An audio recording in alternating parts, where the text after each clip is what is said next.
Washington, D.C., the game in Lambeau has gone final. First place Titans go into Green Bay and get the victory. Drop the Packers to 4-7. We'll hear from the winning side. Be interested to get the perspective of Aaron Rodgers when he steps to the podium. Tim Hasselback will join us to break down how the Titans controlled this football game. The highlights, as my guy Stanford Steve would say, roll tape. Say roll tape, Steve. Roll tape. There we go. Everything you could want. Snow falling, but not like Buffalo. It's Lambeau Field at night. The history of the game. And this is football as it's been played forever, right? Tannehill dropping back, looking deep. Treylon Burks healthy and making a difference, the rookie out of Arkansas. Titans on the move. Dontrell Hilliard slips out of the backfield.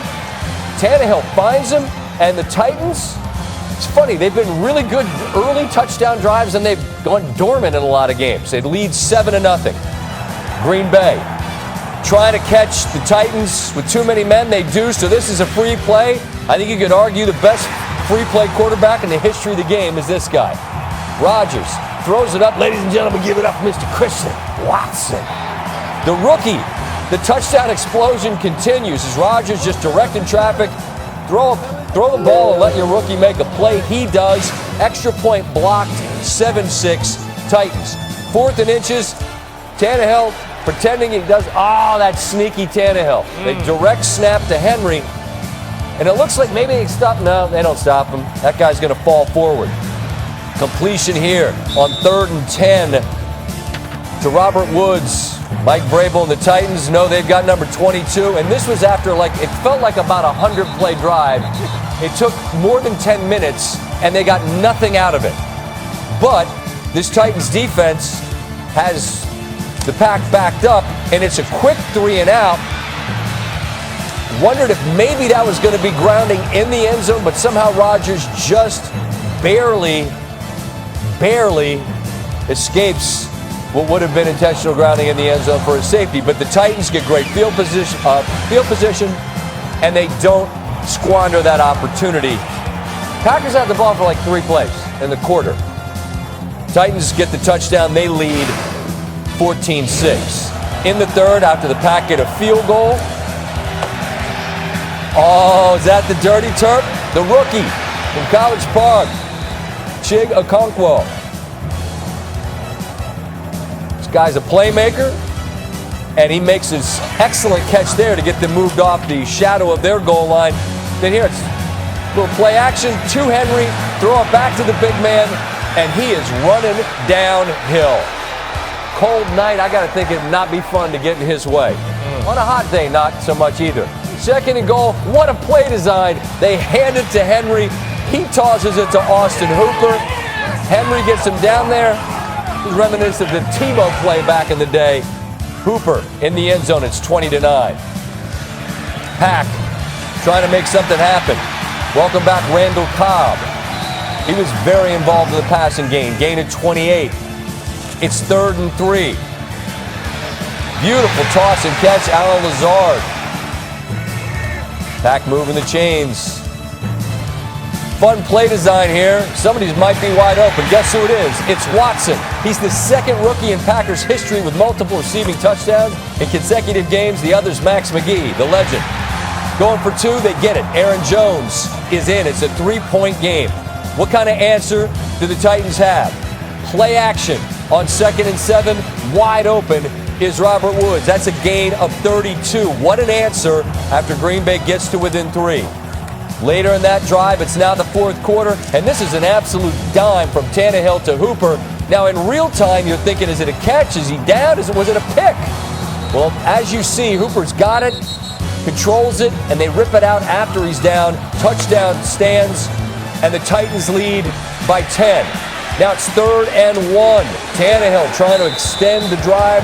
That's a big hit met by Chris Barnes, and the Titans would have to punt it away.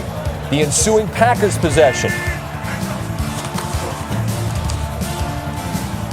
Rodgers just over the head of a wide open Lazard, and the Packers down 10, about 5 to go. Obviously, you got to go for it. Rodgers trying to make something happen deep. Frustration from Rodgers here. They're booing in Lambeau. 3rd and 19, Pack.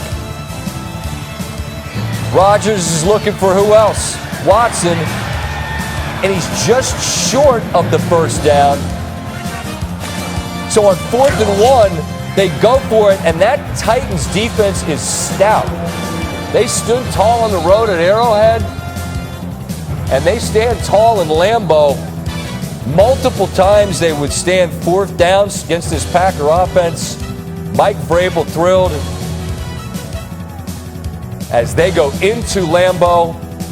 And the division leaders, most disrespected and underappreciated division leaders in football, again, get another victory. See, Tannehill blitzed all night. He was exceptional against it, completed 14 of 15, which is his best in any start of his career, totaling over 200 pass yards. 10 of those completions moved the chains for Tennessee. Tim Hasselback, typically with us on Sunday, will be again, but with us tonight as well. And look, Derrick Henry is a problem for anybody, so it's not like this is on the Packers defense that they somehow didn't solve the riddle everybody else had figured out. But what did he do particularly well that the Packers struggled with tonight? Well, I think there's two things, Scott, that stick out. Is one, there weren't any negative plays, or not many negative plays for Tennessee offensively. So you stay on schedule. You think about the first half, 17 carries for Derrick Henry, and he was averaging less than 3 yards per carry. Like, that's patience with the run, and you can do that when you stay on schedule as an offense. So, that to me is the biggest key, because the Titans know who they are. They're a team that wants to run the ball, but if you get off schedule, you're not able to do that, and then you sprinkle in some other things like the screen they throw to him, and that is a large man in cold weather that you have to tackle over and over again. Now, you're the tape guy, but in that highlight, we had that 1 2nd and 7. And as we're watching the game here, Stanford Steve just says, what a great play call. But there's Woods wide open. So obviously you're selling out to try to stop him. But and Tannehill's not the guy that everybody sitting at home goes, oh, that guy's awesome. But, man, he was really good tonight. And Henry helps set up all of that, too, does he not? Yeah, he does. And this is the play you're talking about, 2nd and 7. And there's Robert Woods wide open. Look, every team that plays Tennessee is going to start the foundation of what they want to do that week to stop Derrick Henry. You know you're going to get a mouthful of 22, and so you're going to commit to stopping him and say, hey, look, let's let Ryan Tannehill make plays. And I would say this, but for the interception, I thought Ryan Tannehill was pretty accurate and had a pretty good night. I would agree with that. Now, last year, we get it. They're the 1 seed. They lose at home, and everyone spends the whole offseason going, they stink, blah, blah, blah. You live there in the city, and maybe you could give me the perspective locally. Is there a different vibe or view of who and what they are? Because nationally, I just think there are sexier teams. There's certainly teams that this show and every other show talks about first and last. I just wonder, how are they viewed there? Scott, I think they are viewed the way they are viewed nationally, locally. And I think a lot of it has to do with how, the season ended a year ago and their style of play. And look, I don't know how the players necessarily feel about that. I don't think Mike Vrabel cares about that. Look, you said it, they were the 1 seed a year ago. They're a team that, look, it may not be pretty. That was a dominating win on the road at Lambeau. Like, this is a team that has not backed down when they played teams like Kansas City or Buffalo. So I do think that there is a grit and toughness to this football team that needs to get more attention, more love, probably nationally and locally. One quick thought. We're going to get some sound and some perspective from the winning side here in just a moment. As I look at their schedule, I would include, even though the Packers, look, it's Green Bay and Lambeau. I include this in the tougher games you're going to have. But you got Bengals at Philly, maybe a breather with Jacksonville, then at the Chargers. So this chunk of time is going to, they have a comfortable lead, but I feel like in this month of time, they get a chance to really further establish and solidify that identity. What do you expect out of them over that chunk? Yeah, and I think we're going to see more of the same for them. The critical piece of this is that a couple of weeks ago they were playing without Ryan Tannehill, and he was coming off of an ankle injury, and he didn't travel with the team at one point because of an illness. So they need him. For all the criticism and I guess frustration maybe from how the season ended a year ago. Look, if they want to do what they think they're good enough to do on both sides of the ball, they need Ryan Tannehill to be at quarterback and play, quite honestly, as well as he played tonight. Agreed, because I think people get excited when you draft a young rookie quarterback, but I think you also saw the limitations of that, at least for now, in that game against Kansas City, where I think they completed 5 passes. So this is a different deal here. Now, we'll get the Green Bay perspective in a minute. First, Teron Davenport caught up with Kevin Byard after the victory. KB, you never make this easy. It's always a close game. It always comes down to the wire. What does winning a game like this over a team like the Packers on the road here at Lambeau say to the rest of the league? Yeah, man, it's big. Obviously, when we came here 2 years ago, we kind of pissed down our leg. And coming out here, obviously, another snow game, cold game, but this is how we like it, though. We feel like we're the most physical team in the league. We came out here. When it's dirty, that's the way we want to play. So we just got to keep it going, keep chopping, and just grateful to get another win, man. A couple weeks ago, Derrick Henry went through the locker room at the Chiefs game, shook each and every one of your hands, the defensive players. They put up 27 points tonight. What does it say when you have an offense be able to do what they did? I mean, that's big, man. You got to think about it on the road in a hostile environment. They put up 400 total yards. And I know all the talk has been about TD, play calling, and all this other BS. Our passing game was on fire tonight. Derrick Henry had some tough runs. So, a big shout out to those guys, man. Those guys made some clutch plays at the right times. Tim, you try not to do that on your leg in general, if you can avoid it. They didn't. They didn't in this game. Green Bay, this, I assume, is the shovel of dirt that begins the funeral for this season, no?